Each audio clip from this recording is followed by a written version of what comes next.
Hidden Urdu stories کے معزز ساتھیوں، السلام علیکم۔ اردو سٹوریز سے ریلیٹڈ اور ہر طرح کی سٹوریز دیکھنے کے لیے ہمارا چینل سبسکرائب کریں اور بیل کے بٹن کو دبا کر آل پریس کر دیں۔ دو پراٹھے، ایک فکر انگیز اور متاثر کن واقعہ۔ ابو نصر السیاد نامی ایک شخص اپنی بیوی اور ایک بچے کے ساتھ غربت و افلاس کی زندگی بسر کر رہا تھا۔ بیوی اور بچے کو بھوک سے نڈھال اور بلکتا روتا گھر میں چھوڑ کر خود غموں سے چور کہیں جا رہا تھا کہ راہ چلتے اس کا سامنا ایک عالم دین احمد بن مسکین سے ہوا، جسے دیکھتے ہی ابو نصر نے کہا، اے شیخ، میں دکھوں کا مارا ہوں اور غموں سے تھک گیا ہوں۔ شیخ نے کہا، میرے پیچھے چلے آؤ، ہم دونوں سمندر پر چلتے ہیں۔ سمندر پر پہنچ کر شیخ صاحب نے اسے 2 رکعت نماز پڑھنے کو کہا۔ نماز پڑھ چکا تو اسے ایک جال دیتے ہوئے کہا، اسے بسم اللہ پڑھ کر سمندر میں پھینکو۔ جال میں پہلی بار ہی ایک بڑی ساری عظیم الشان مچھلی پھنس کر باہر آ گئی۔ شیخ صاحب نے ابو نصر سے کہا، اس مچھلی کو جا کر فروخت کرو اور حاصل ہونے والے پیسوں سے اپنے اہل خانہ کے لیے کچھ کھانے پینے کا سامان خرید لینا۔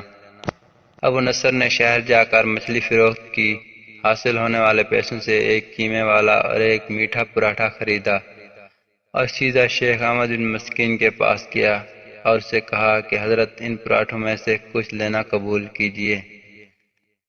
شیخ صاحب نے کہا، اگر تم نے اپنے کھانے کے لیے جال پھینکا ہوتا تو کسی مچھلی نے نہیں پھنسنا تھا۔ میں نے تمہارے ساتھ نیکی گویا اپنی بھلائی کے لیے کی تھی، نہ کہ کسی اجرت کے لیے۔ تم یہ 2 پراٹھے لے کر جاؤ اور اپنے اہل خانہ کو کھلاؤ۔ ابو نصر پراٹھے لیے خوشی خوشی اپنے گھر کی طرف جا رہا تھا۔ اس نے راستے میں بھوکوں ماری ایک عورت کو روتے دیکھا، جس کے پاس ہی اس کا بے حال بیٹا بھی بیٹھا تھا۔ ابو نصر نے اپنے ہاتھوں میں پکڑے ہوئے پراٹھوں کو دیکھا اور اپنے آپ سے کہا کہ اس عورت اور اس کے بچے اور اس کے اپنے بچے اور بیوی میں کیا فرق ہے؟ معاملہ تو ایک جیسا ہی ہے۔ وہ بھی بھوکے ہیں اور یہ بھی بھوکے ہیں، پراٹھے کن کو دے؟ عورت کی آنکھوں کی طرف دیکھا تو اس کے بہتے آنسوں نے اور اپنا سر جھکا لیا۔ پراٹھے عورت کی طرف بڑھاتے ہوئے کہا، یہ لو، خود بھی کھاؤ اور اپنے بیٹے کو بھی کھلاؤ۔ عورت کے چہرے پر خوشی اور اس کے بیٹے کے چہرے پر مسکراہٹ پھیل گئی۔ ابو نصر غمگین دل لیے واپس اپنے گھر کی طرف یہ سوچتے ہوئے چل دیا کہ اپنے بھوکے بیوی بیٹے کا کیسے سامنا کرے گا۔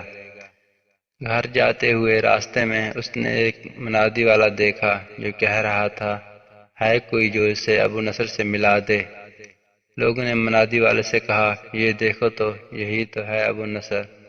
اس نے ابو نصر سے کہا، تیرے باپ نے میرے پاس آج سے 20 سال پہلے 30,000 درہم امانت رکھے تھے، مگر یہ نہیں بتایا تھا ان پیسوں کا کرنا کیا ہے۔ جب سے تیرا والد فوت ہوا ہے میں ڈھونڈتا پھر رہا ہوں کہ کوئی مجھے میری ملاقات تجھ سے کرا دے۔ آج میں نے تمہیں پا ہی لیا ہے، تو یہ لو 30,000 درہم، یہ تیرے باپ کا مال ہے۔ ابو نصر کہتا ہے، میں بیٹھے بٹھائے امیر ہو گیا، میرے کئی گھر بنے اور میری تجارت پھیلتی چلی گئی۔ میں نے کبھی بھی اللہ کے نام پر دینے میں کنجوسی نہ کی۔ ایک بار میں شکرانے کے طور پر 1000 درہم صدقہ دے دیا کرتا تھا۔ مجھے اپنے آپ پر رشک آتا تھا کہ کیسے فراغ دلی سے صدقہ خیرات کرنے والا بن گیا ہوں۔ ایک بار میں نے خواب دیکھا کہ حساب کتاب کا دن آ پہنچا ہے اور میدان میں ترازو نصب کر دیا گیا ہے۔ منادی کرنے والے نے آواز دی، ابو نصر کو لایا جائے اور اس کے گناہ و ثواب تولے جائیں۔ کہتا ہے، پلڑے میں ایک طرف میری نیکیاں اور دوسرے طرف میرے گناہ رکھے گئے تو گناہوں کا پلڑا بھاری تھا۔ میں نے پوچھا، آخر کہاں ہیں میرے صدقات جو میں اللہ کی راہ میں دیتا تھا؟ تولنے والے نے میری صدقات نیکی کے پلڑے میں رکھ دیے۔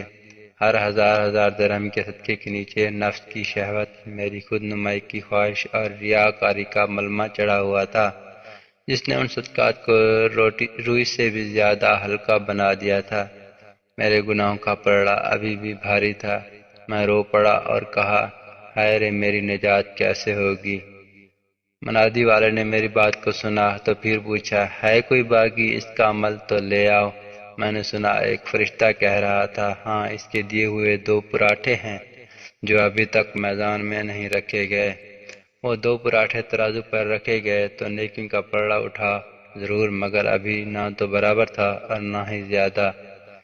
منادی کرنے والوں نے پھر پوچھا، ہے کچھ اس کا اور کوئی عمل؟ فرشتے نے جواب دیا، ہاں اس کے لیے ابھی کچھ باقی ہے۔ منادی نے پوچھا، وہ کیا؟ کہا، اس عورت کے آنسو جسے اس نے اپنے 2 پراٹھے دیے تھے۔ عورت کے آنسو نیکیوں کے پلڑے میں ڈالے گئے، جن کے پہاڑ جیسے وزن نے ترازو کے نیکیوں والے پلڑے کو گناہوں کے پلڑے برابر لا کر کھڑا کر دیا۔ ابو نصر کہتا ہے، میرا دل خوش ہوا کہ اب نجات ہو جائے گی۔ منادی نے پوچھا، ہے کوئی کچھ اور باقی عمل اس کا؟ فرشتے نے کہا، ہاں ابھی اس بچے کی مسکراہٹ کو پلڑے میں رکھنا باقی ہے جو پراٹھے لیتے ہوئے اس کے چہرے پر آئی تھی۔ مسکراہٹ کی پلڑے میں رکھی گئی، نیکیوں والا پلڑا بھاری سے بھاری ہوتا چلا گیا۔ منادی کرنے والا بول اٹھا، یہ شخص نجات پا گیا۔